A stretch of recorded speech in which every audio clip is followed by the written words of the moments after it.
குஸ்கா பண்ணலாமா? லாஸ்ட் வீடியோவை நான் இங்கே கண்டினியூ பண்ணுறேன்.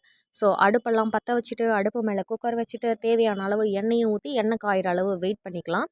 நான் இதெல்லாம் இந்த ரெசிபி வீடியோவை லாங் வீடியோவை மேக் பண்ணியும் போட்டிருக்கேன். மறக்காமல் பார்த்துட்டு ஒரு லைக் கொடுங்க. அப்புறம் தேவையான விஷயங்கள்லாம் போடணும் இல்லையா? வீட்டில் வந்துட்டு பிரிஞ்சி இலை இல்லை. ஸோ நான் வந்து வெறும் பட்டையும் 5 கிராம்பும் 2 ஏலக்காவும் போட்டேன். அது பொரிஞ்சதுக்கப்புறம் ஒரு கிளறு மட்டும் கிளறி விட்டுட்டு வீட்டிலையே அரைச்சி வச்சுருந்தா இஞ்சி பூண்டு விழுதும் நான் அதில் ஆட் பண்ணிக்கிறேன். நல்லா பபுள்லாம் வரும். அடி பிடிக்காமல் நல்லா ஒரு கிளறி விட்டுட்டு அதுக்கப்புறமா பச்சை மிளகாய் ஆட் பண்ணேன். நான் கொஞ்சம் எக்ஸ்ட்ராவாக போட்டுட்டேன். 5 போட்டிருந்தேன். அது ரொம்ப காரமாக இருந்தது. நீங்கள் கொஞ்சம் கம்மி பண்ணிக்கோங்க. அப்புறம் வெட்டி வச்சுருந்த வெங்காயம் போட்டாச்சு. வெங்காயம் போட்டு அதையும் ஒரு கிளறி விட்டுட்டு சால்ட் ஆட் பண்ணியாச்சு. நல்லா தேவையான அளவு நிறையவே போட்டிருந்தேன். அப்புறமா கொத்தமல்லி தழை கொஞ்சம் போட்டுட்டு தக்காளியும் நல்லா ஆட் பண்ணிவிட்டு நல்லா கிளறுன்னு கிளறி விட்டுட்டு அப்புறமா மசாலாஸும் ஆட் பண்ணிக்கிட்டேன்.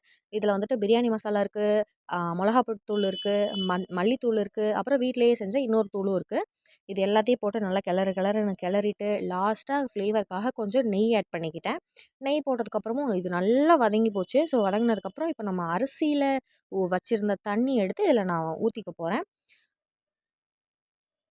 நெக்ஸ்ட்டு நம்ம இந்த தண்ணி கொதிக்கிற வரைக்கும் வெயிட் பண்ணணும். கொதிச்சதுக்கப்புறம் நம்ம அரிசியை போட்டுடலாம்.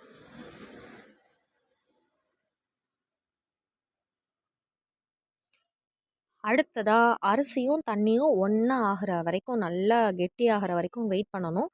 ஹை ஃப்ளேமில் வச்சு அப்பப்போ கிண்டி விட்டுக்கலாம். நல்லா கெட்டியானதுக்கப்புறம் விசில்லாம் போட்டு குக்கர்லாம் நல்லா மூடி வச்சிடணும். 2 விசில் வந்ததுக்கப்புறம் ப்ரெஷர்லாம் அதுவாக ரிலீஸ் ஆனதுக்கப்புறம் ஓப்பன் பண்ணி ஒரு கிளறு மட்டும் கிளறி விட்டால் சூப்பராக இருக்கும். உண்மையாக சூப்பராக இருந்தது. நீங்களும் ட்ரை பண்ணி பாருங்கள். இது கூட பொட்டேட்டோ ஃப்ரை வச்சுருந்தோம். அதுவுமே நான் வீடியோ போட்டிருக்கேன். அதையும் பாருங்கள். மறக்காமல் லைக், ஷேர், சப்ஸ்கிரைப்லாம் பண்ணிக்கோங்க. பாய் பாய்.